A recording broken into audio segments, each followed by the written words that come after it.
Hello and welcome to today's episode of the Social Bee podcast. Before I start, I wanted to tell you a little bit about the upcoming social media bootcamp that I am running with Ashley Watson of Copper Square Communications here in Belfast. We are hosting a one-day event on Friday the 31st of May in the stunning Titanic Hotel down by the docks in Belfast City. The point of the day is really to put on a conference. It's a little bit different. So our attendees are going to come along, and as well as listening to amazing expert speakers from both here in Northern Ireland and also Manchester and London, we're also going to have time during the day to actually work on our businesses as well. So every delegate is going to get a workbook, and whenever we have our talk on, for example, from Lucy Eckley on Build Your Brand Story, after Lucy has finished, you will have time to make notes on your own business in your workbook. And we will have helpers going around the tables for people who get stuck on any of those issues. So it's going to be a slightly different kind of conference. The idea being that you come along because you want to know more about how to use social media in your business in 2019, but you will leave with a plan of action and your content planned out for the next 90 days. So it's actually quite an active conference, not just, that's why we've called it a boot camp, not just us sitting and listening to speakers type of conference. So I'd love to see you there. Do check out the link in the show notes. Tickets are moving fast. And it would be great to have some of the podcast listeners there with me. So moving on to today's show. What is working on Facebook for business right now? So I do actually run quite a lot of Facebook workshops here in Northern Ireland, and I love it because I love teaching people how to use social media to really move their business forward. So I thought today I would share with you 10 things that can help you using Facebook for your business in 2019. So the first one may seem, for those of you who have Facebook pages, this may seem a little obvious, but it's not necessarily something that everybody knows. So when you have Facebook and you log in as yourself, that's your personal account. And you use your personal account to connect with your friends and family. But when you decide that you want to use Facebook for business, you should be creating a Facebook page. So the difference being that as a personal account, you can connect with friends and family and people you went to university with and people you met at an event or somebody you're in a Facebook group with, and you become friends with them online. They can see everything you post on your personal account, and you can see everything they post on their personal account.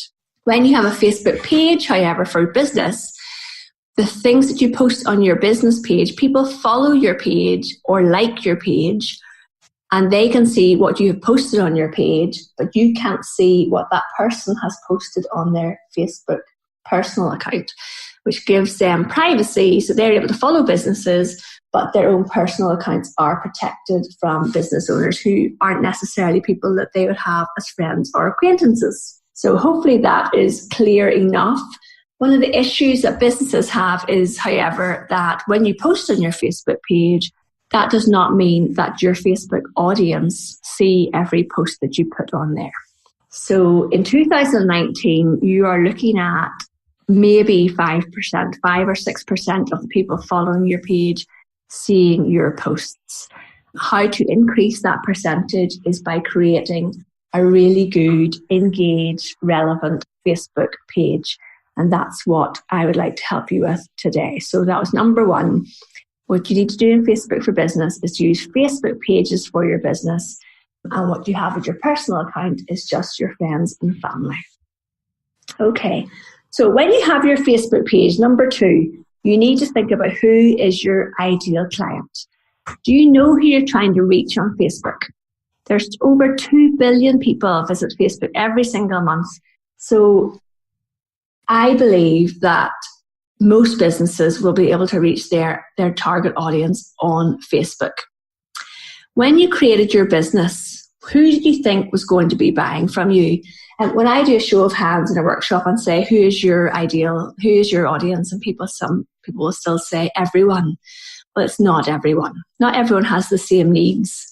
So your 30-something mum and your 60-something granny may both read books, but they'll have different tastes in reading.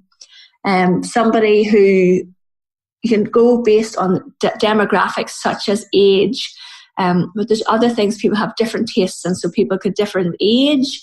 They differ by where they live. Some people like to shop online. Some people like to shop in person. People are interested in different things. They have different expendable incomes, and they have different tastes. So when you understand who it is you're trying to reach on your Facebook page, it means that it's much easier to create content that will resonate with that ideal client. So if I know that I want to reach women who are in their 30s to 40s, who have a small business and want to learn more about social media, that is who I am creating content for on Facebook.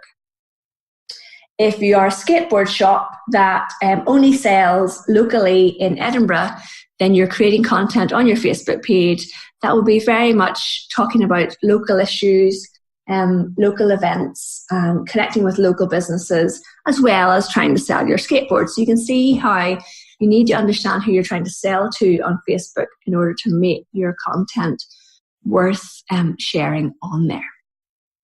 So number 3, what pain points are you solving for your audience? Your content on social media should be helping your audience. You're not creating content that just waves a flag for you and how wonderful you are. You want to write down a list of frequently asked questions that you get from your clients or customers. Beside those frequently asked questions, start to write down things that you can create to help solve your problems that your clients have. So for example, for me, it may be that somebody doesn't know how to use Instagram, or they're not sure if they should be using Instagram or Facebook to reach their target market. So maybe my frequently asked questions would be, what social media platform should I be using? Do you think my target audience are on Instagram? What age group is Instagram for? So these are all questions that I might get asked, and I would create content then that would help to answer those questions. So solving problems for my customers rather than saying, we're really awesome and wonderful and you should buy from us because of that. So the more you're helping people on your social media, the more likely you are to get a good, engaged following. The 4th point is the number of posts that you have. So you do not need to be posting several times a day in order to get engagement on your Facebook page. It is recommended, so as part of my She Means Business role as an accredited trainer for Facebook and Instagram, we were recommended to share with our audience that you can post on your page between 3 and 5 times a week. You don't have to be posting every single day. What you do want is to make sure that your posts are valuable and helpful rather than just firing stuff up for the sake of it. So I like the jab, jab, jab, punch rule. So jab, jab, jab is sharing information, sharing funny stuff, sharing stories about relations that reflect well for your customers, your ideal customers and target audience. So 3 non-promotional posts, and then your punch is the sales post. So if you're going to put up 3 to 5 posts a week, then I suggest that maybe 3 of those are non-promotional and then 1 is really sharing your business, your services, or your products. When you give someone a reason to follow your Facebook page, they're much more likely to engage with you. So giving valuable, helpful advice gives you a good, engaged audience. Which leads to number 5. How do you actually get your audience to engage with you? It's quite simple. Have a call to action on your posts. So if you are writing about something on your Facebook page, ask your audience what they think. What is their opinion? You can use polls. You can do questions and answers. You could do a Facebook Live asking questions. What we're trying to do is to draw people out of themselves to leave a comment. You could be making the most gorgeous content in the world, the most relevant content in the world, but if you are not asking people for their input or their feedback, they generally won't give it. We want our audience to be inspired to leave a comment because several reasons. But first of all, when people leave comments on your posts on your Facebook page, your posts are then shown to more of the people who follow your page. If somebody leaves a comment on your Facebook page, their friends and family in their personal profiles can be notified of that, therefore putting you in front of a newer audience. And it really helps your reach for Facebook to show your post to more people when you get comments. Likes and those little dislikes and laughter faces. Yes, that is engagement. What we're trying to do is get someone to actually write a comment. So when you do get a comment, make sure that you respond to them. No comment left behind. And that means that it's counted as a second comment by the Facebook algorithm, which is excellent. But also, if someone takes the time to actually leave a comment on your Facebook page, it's the right thing to do to respond to that comment, and it makes it more likely that they are going to leave comments and engage with you in the future. Facebook, number 6, Facebook is all about building community. When we go to Facebook as individuals, we are not going to Facebook because we want to see the latest offers or the latest events run by a business. We're going to Facebook because we want to catch up with our friends, our family, and see what's happening in our local neighborhood, or maybe see what the news stories are. People are not going to Facebook because they want to be sold to.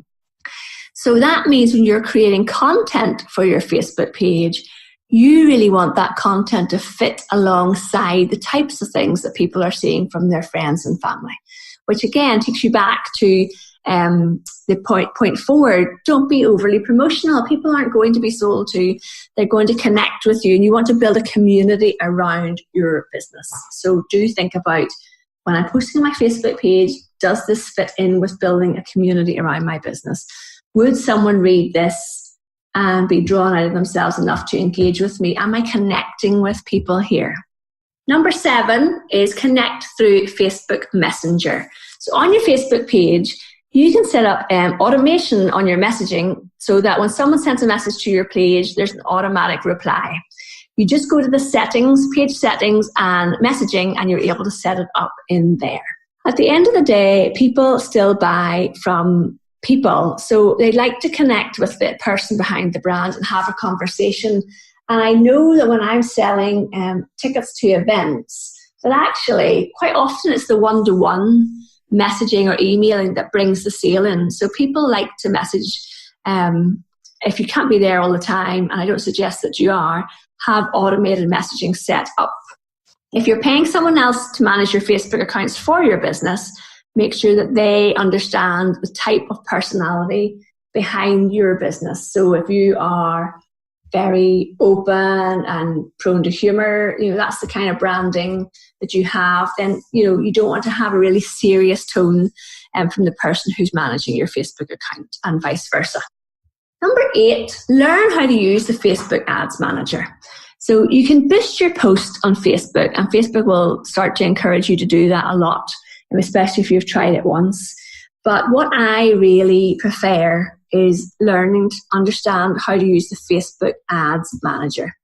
You get a lot more options. You get a lot more bang for your buck. You get better results. You have more objectives to choose to. You can create different kinds of audiences. You can do split testing on your Facebook ads, which means that split testing would be if I was sharing a new chocolate bar in an advert, that I might have a pink background on one image and a blue background on the other, and see which one resonates most with my audience. And the one that's doing better after a couple of days, that's the one you put more money behind. So testing out different ads and different images, maybe different copy, different texts, all quite simple to do when you understand how to use the Facebook Ads Manager. And I'll just say here that this is something I teach inside the Social Bee Academy, which is my membership site for people who want to learn how to use social media for business. So there's lots and lots of training in there on all the different social media platforms, as well as work on your ideal clients and planning and webinars and email marketing. But if you want to really get some good training on how to use the Facebook Ads Manager, have a look at the Social Bee Academy. Your first month is only £10. So there'll be a link to that in the show notes as well below. So number 9, plan out your content in advance. This is something we're going to be doing at the conference at the end of May, is actually showing people how to plan out their next 90 days content. So pick a theme, for example. So pick a theme and create posts around that theme. In an ideal world, all of you who are writing, who have a social media presence for business, I would love for you to be writing regular blog posts. But I know that